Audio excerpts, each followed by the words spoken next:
Kaya nga po, Tito. Mag-uusap lang naman po kami na Iber dito eh. Basta Shane, di pwede. Saka marami ka pang gawin dun sa loob. Pumasok ka na dun. Pasok ka na.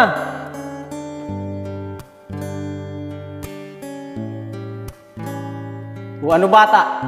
Nakita mo nang pumasok na yung pamangkin ko. Kaya umalis ka na. Ano pang ginagawa mo rito? Grabe ka naman po, Tito. Kadadating ko lang po dito at gusto ko lang po kausapin pamangkin nyo. Lagi nyo pa ako pinapauwi.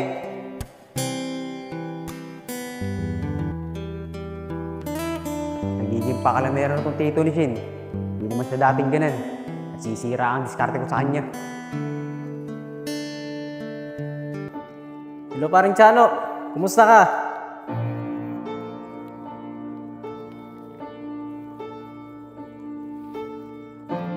Tuloy ba yung inuman natin dalawa? Sa marami bang alak dyan?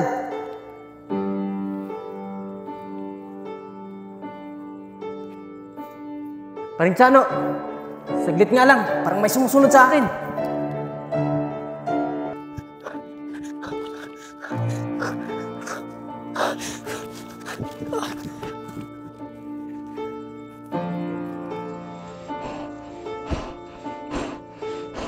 Siniswerte ka pa rin.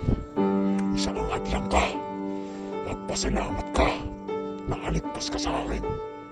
Yung araw pa rin.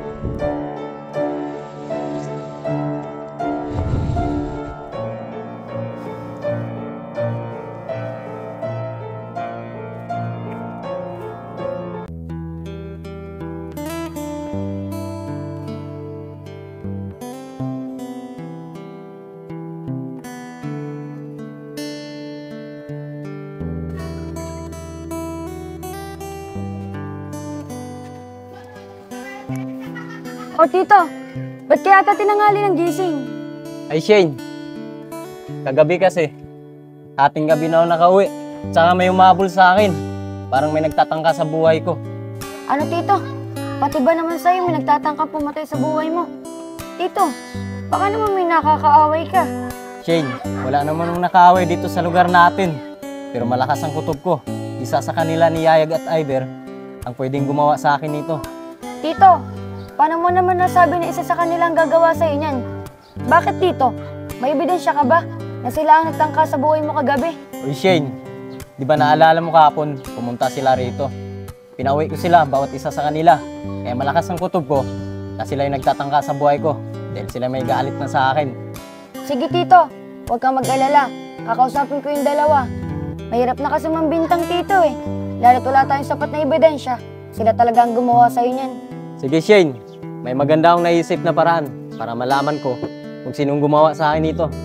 Shane, magandang araw. Ito, magandang araw din po. Magandang araw din sa'yo, Iber. Ito, pwede ko na po makakausap si Shane. Sige, Iber. Wala namang problema sa akin. Sige, upo ka muna. Sige, Shane. Iber, pasok mo na sa loob. May gagawin lang ako. Iber, Malalaman ko rin pasensya sa ka na inyong kagabi dalawa kay Tito ah. kung sinong nagtangka sa buhay ko. Okay lang. Iber, siya nga pala. Nakausap ko si Tito. At ang sabi niya sa akin, may nagtangka din daw sa buhay niya kagabi. Ano, Shane? May kataka din sa buhay ng tito mo.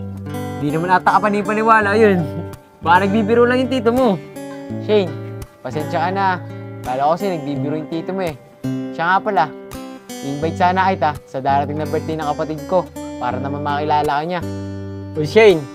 Sa nga pala, aalis ako mamayang gabi ah. Inimbitahan kasi ako ni Paring Chano. Anniversary nilang dalawang mag-asawa. Saka pakilak na rin yung pinto. May dalang naman akong susi. Saka, doon pa rin ako dadaan sa dinaanan ko kagabi. Ay akong dumaan sa baba. Daming aso. Pamakagat pa ako. O paano? Shane, Iber, alis mo na ako ah. May pupuntahan na ako. Mamaya, malalaman ko rin sa inyong dalawa kung sinong nagtangka sa buhay ko. Paano, Shane? Mauna na ako. Susunod na araw na lang ha. Susunduin kita sa birthday ng kapatid ko. Sige Iber, pasok na rin ako sa loob. May gagawin pa ako eh.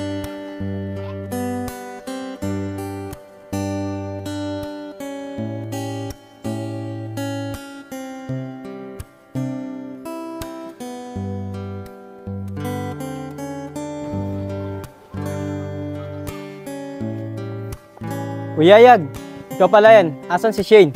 Tito, nasa loob po, may ginagawa lang. Pero lalabas din daw po siya. Sige, pasok mo na sa loob. Antayin mo na lang siya dyan, ha. Hindi po, Tito.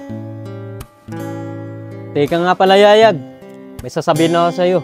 May nagtatangka sa buhay ko kagabi. May umahabol sa akin. Ganun po ba, Tito? Sige po, upo muna kayo. Pag-usapan muna natin yan. Tito, paano po nangyari yun? Na may nagtatangka rin sa buhay nyo? Baka naman po may nakaway kayong tao o kaya naasa sa inyo. Yayag, wala namang nakaaway na tao. Pero hayaan mo na yun. Mamayang gabi, ilimbitahan ako ni Parinchano. Anniversary kasi lang mag-asawa. Sa mag-inuman kami. Sige po, Tito. Mag-ingat po kayo. Dahil alam nyo naman po sa panahon ngayon, delikado. Sige, Yayag, pasok mo na sa loob. Magpapahinga lang ako.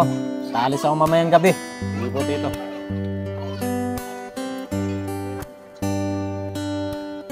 Yayag, pasensya ka na, medyo natagalan ako. May ginawa pa kasi ako sa loob, eh. Okay lang. Pero Shane, totoo ba yung sinasabi ng tito mo na may nagtangka din pala sa buhay niya? Sinabi niya sa akin yun bago siya pumasok sa loob. Oo, Yayag, totoo lahat ng sinasabi niya na may nagtatangkang pumatay sa buhay niya. Shane, baka naman may nakakawin tito mo o kaya nakakalitan dito sa barangay niyo. Baka naman may nakasar sa kanyang tao na di niya lang nalalaman. Yayag, may aaminin ako sa'yo. Dalawa kayo ni Iber ang pinagbibintangan ni Tito na magtatangka sa buhay niya. Ano Shane?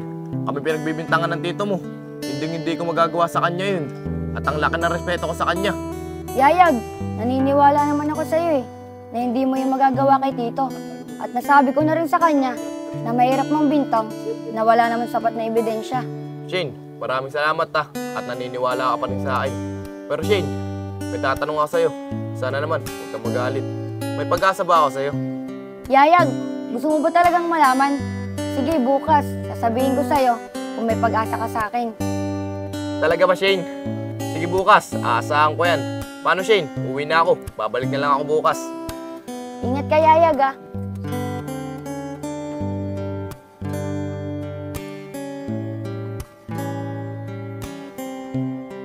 Excited na ako bukas.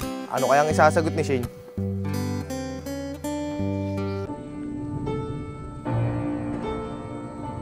Ang lakas pa ng loob mo. Iparinig sa akin, nandito ang dadaan. Tingnan na lang natin. Masyado ka ng pakanangero. Dapat sa'yo, mawala na. Sinasabi ko na nga ba, malakas ang kutob ko. Na isa sa kanila ang nagtangka sa buhay ko. Kailangan ko silang unahan.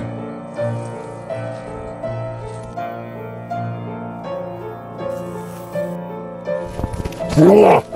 Hindi mo na kailangan malaman ng pangalan ko. Dapat sa'yo mawala. Masyado ka naman dyan sa mga plano ko. Ang dapat sa'yo mamatay na. Tinangalaw.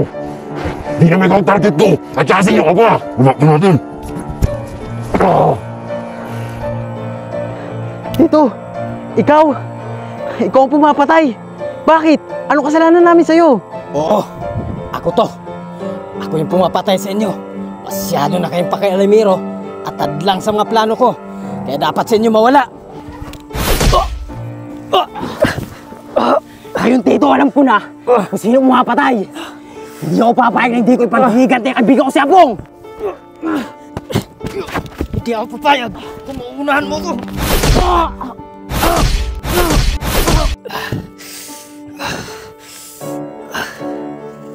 Ngayon, kailangan mo nang mawala.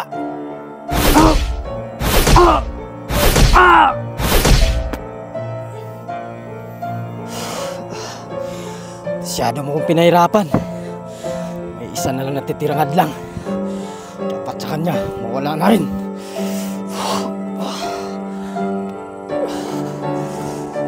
Isa na lang natitirang hadlang. Kailangan ko yung mapagplanuhan ng maganda para malinis ang pagkamatay nila at walang makaalam na